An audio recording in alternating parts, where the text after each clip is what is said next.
It's almost that time for sneaker shopping again.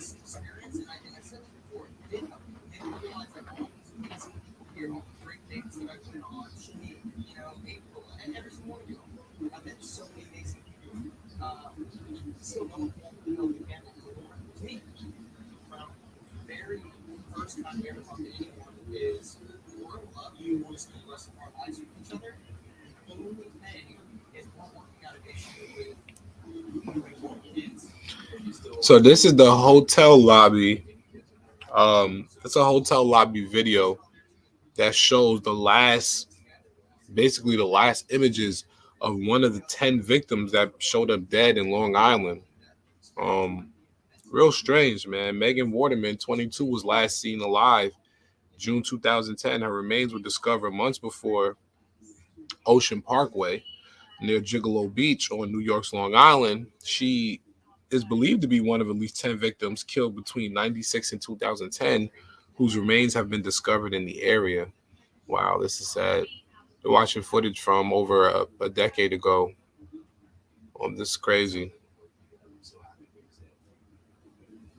And they can't even. What's sad about it is if you paid attention to the last statement. She's believed to be killed between 96 and 2010. That sounds crazy. Where they can, if they had that much of a gap, a 14-year gap, like 96 and 2010, that's a hell of a gap. They don't know when she was killed. A lot happened in that 14-year gap. So that's kind of scary. That makes me think that it's a little bit close and personal. Like it may be something that was going on within Long Island with people who had money, who actually knew. Because that's a long gap. 14 years? Like you guys don't know if she died in 96 or if she died in 2000 or 2005 or 2010. Like 2010 is the where it stops. That's kind of bizarre.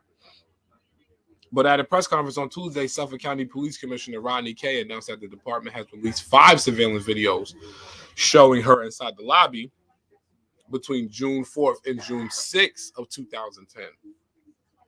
Okay, so this kind of narrows it down.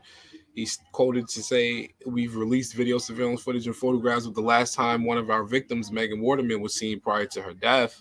We believe she did leave the hotel that night to meet her killer."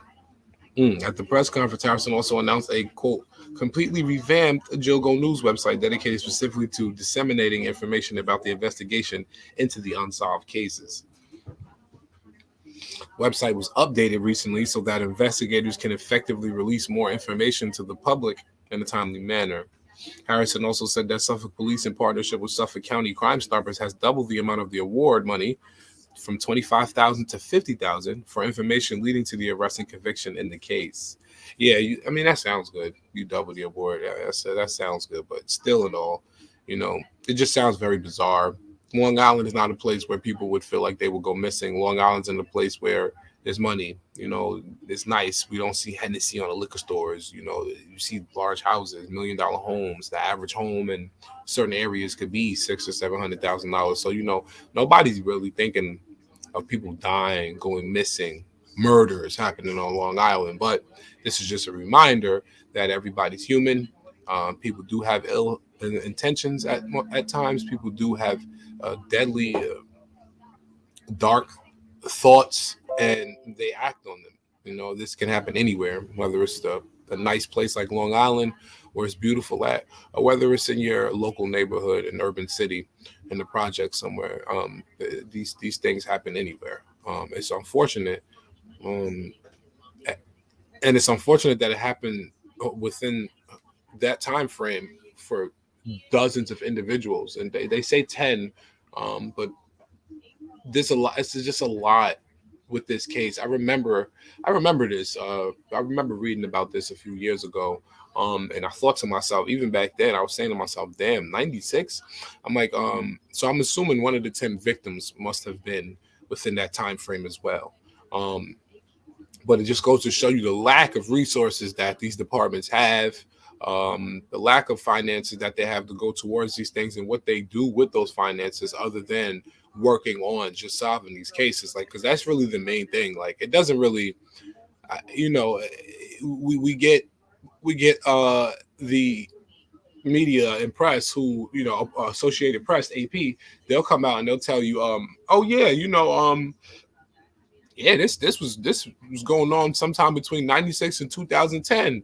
But now you have the commissioner who comes up and he says, yo, you know what? Yeah, we found surveillance that said from April 3rd to April 6th, 2010, she was in this hotel. So it's just strange, man. It's a lot to it. And even with these different departments and different channels working together and networking just to try to solve this case, it seems like it's still not enough. Still not enough, because that's, like I said, 10 people is a lot for a place like Long Island. 10 people anywhere, dead, missing, is too much. But, one person is too much. One area, Long Island is not the biggest place. Now, granted, Long Island, there's so much money going into Long Island. I do want to remind you guys that Long Island wanted to separate themselves from New York as a whole. There's so much money in Long Island that they paid so much money in taxes over the past several years that they wanted to separate themselves from New York as a whole, so they could just be their own private area. Like, it would just be Long Island. Like, you would say Brooklyn, Bronx, Manhattan, Queens, and that's it. And then it would just be, oh, would you like to take a ferry to Long Island? Like, Long Island would just be separate. So, even that enhances the thought of, damn, like, all the money in the world still can't protect you. The police in your community still can't protect you. And, if we want to dive a little bit deeper into the topic, like I said, if you want to be open and have an open mind, you have to ask yourself, how is it that something like this can happen in an area that is flooded with so much money, and so much police that are supposed to be guarding Long Island, and you find 10 people dead? That's a scary thing.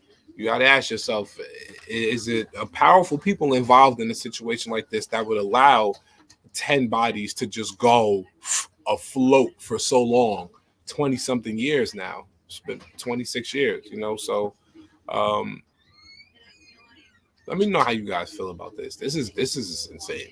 This is definitely crazy. I gotta admit that. It's crazy.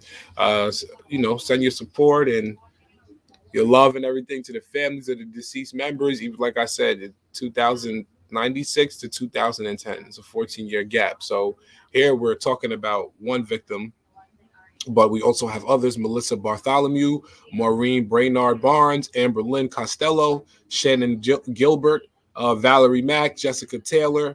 These are all different women, just in a 14-year period, just gone. It don't make sense. Not in the rich area. Let me know how you guys feel about that. Tell me how you guys feel about that. Give me your different thoughts, comments, any questions you guys got. Drop them in the bottom. Love, life, and loyalty is the motto. Stay safe, stay real, stay true. You rock with me, I rock with you. Salute to all the dads. Peace.